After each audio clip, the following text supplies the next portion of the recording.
এবার বলি, দুবাই, কাতার থাকতেও আমরা আমেরিকা থেকে বাড়ি যাওয়া আসার জন্য আবুধাবিটাই প্রেফার করি কেন? এর মূল কারণ হলো আবুধাবি এয়ারপোর্টে ইউএস ইমিগ্রেশন। এই ইমিগ্রেশনের ব্যাপারে হয়তো অনেকেই জানবেন, তাও সবার সুবিধার্থে আরেকবার বলে দিই দাঁড়ান। ইমিগ্রেশনের জায়গাতেও আবার ক্যামেরা অ্যালাউড নয়, তাই এই এয়ারপোর্টটা ঘুরতে ঘুরতে বলি চলুন।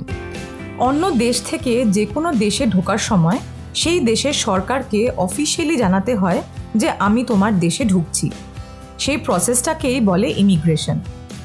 সাধারণত একজন অফিসার এখানে জিজ্ঞেস করেন যে আমরা কেন এসেছি, কতদিনের জন্য এসেছি, কোথায় থাকবো, ইত্যাদি ইত্যাদি। সব কিছু ঠিকঠাক বলতে পারলে আপনাকে দেশে ঢুকতে দেবে। আর কোনো রকম সন্দেহ হলে এরা স্ট্রেট ওখান থেকে আপনাকে আপনার হোম কান্ট্রিতে পাঠিয়ে দেবে, যাকে বলে ডিপোর্টেশন। বাবা, এসব ভাবলেও ভয় করে। তো এই ইন্টারন্যাশনাল ট্রাভেলের সময় আমরা যখন আমাদের ডেস্টিনেশন কান্ট্রি অর্থাৎ ফাইনালি যে দেশে যাচ্ছি সেখানে প্রথম ঢুকি, সেই এয়ারপোর্টেই সাধারণত এই ইমিগ্রেশন হয়।